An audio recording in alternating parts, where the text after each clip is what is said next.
السلام علیکم دوستو، آج کی کہانی کا نام ہے وفادار شہزادہ اور غدار وزیر۔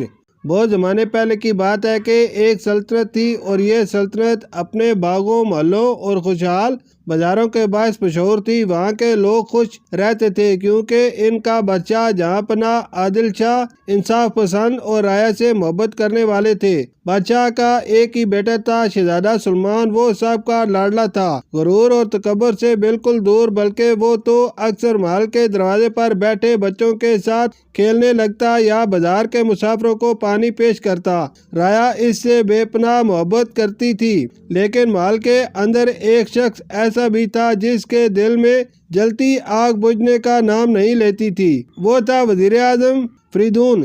فریدون دن رات سوچتا رہتا، یہ بچہ ایک دن بادشاہ بنے گا اور میں ہمیشہ وزیر ہی رہ جاؤں گا۔ اگر یہ شہزادہ راستے سے ہٹ جائے تو تخت تک پہنچنے میں آسانی ہو جائے گی۔ ایک دن وزیر نے بادشاہ سے کہا، جہاں پناہ شہزادہ ابھی ناسمجھ ہے، وہ محل کے باہر وقت ضائع کرتا ہے۔ بہتر ہے کہ آپ اسے کچھ عرصے کے لیے اپنے سے دور بھیج دیں تاکہ وہ مشکلات دے کر کچھ عقل سیکھے۔ بادشاہ نے وزیر پہ بھروسہ کیا اور شہزادے کو حکم دیا کہ وہ سفر پہ روانہ ہو جائے۔ شہزادہ سر جھکا کر بولا، ابا حضور، آپ کا حکم میرے لیے باعث عزت و احترام ہے۔ یوں شہزادہ اپنے چند ساتھیوں کے ساتھ اپنے سفر پہ روانہ ہو گیا۔ شہزادہ سلمان نے اپنی آنکھوں سے پہلی بار سلطنت کے دور دراز کے حصے دیکھے۔ کبھی وہ اپنی سلطنت کے لوگوں کے ساتھ بیٹھ کر کھانا کھاتا، کبھی بیمار بچوں کے پاس باتیں کر کے ان کا دل بہلاتا اور ان کے لیے دعائیں لاتا۔ ایک دن وہ اپنے ساتھیوں کے ساتھ جنگل سے گزر رہا تھا کہ سامنے ایک خوفناک شیر آ گیا۔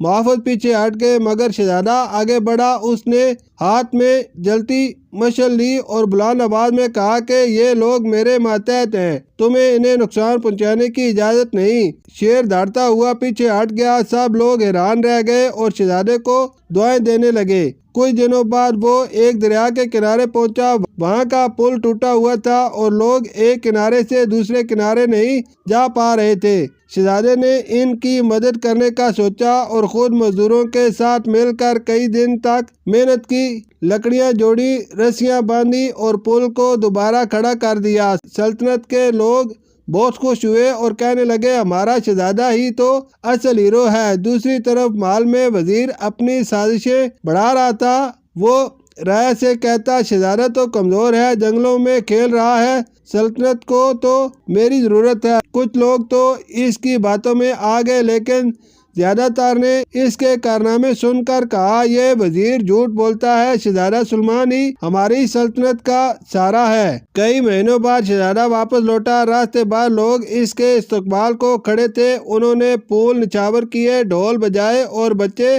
خوشی سے اچھلنے لگے۔ محل پہنچ کر شہزادہ سیدھا دربار میں گیا اور کہا، ابا حضور، فریدون نے سلطنت کے خلاف سازش کی ہے، وہ رعایا کو گمراہ کر رہا ہے۔ بادشاہ چونک اٹھا۔ شہزادے نے اپنے محافظ ساتھیوں اور سلطنت کے دیگر لوگوں کو پیش کیا جنہوں نے وزیر کے جھوٹ سنے تھے۔ سب نے گواہی دی۔ وزیر کا چہرہ پیلا پڑ گیا۔ وہ کہنے لگا، جہاں پناہ، یہ سب میرے خلاف سازش ہے۔ شہزادے نے مزید ثبوت دیے۔ رعایا ایک آواز میں بولی، شہزادہ وفادار ہے، وزیر غدار ہے۔ بادشاہ نے فوراً فیصلہ سنایا، وزیر کو قید میں ڈالا جائے تاکہ آئندہ کوئی سلطنت کے ساتھ دھوکہ نہ کرے۔ یہ فیصلہ سننے کے بعد بادشاہ کے دربار میں خوشی کی لہر دوڑ گئی۔ محل میں جشن منایا گیا، بازاروں میں چراغاں ہوا، ہر طرف خوشیوں کے پرجوش نعرے لگنے لگے، زندہ باد شہزادہ سلمان۔ بادشاہ نے شہزادے کو گلے لگا کر کہا، بیٹے، تم نے اپنی وفاداری بہادری سے ثابت کر دیا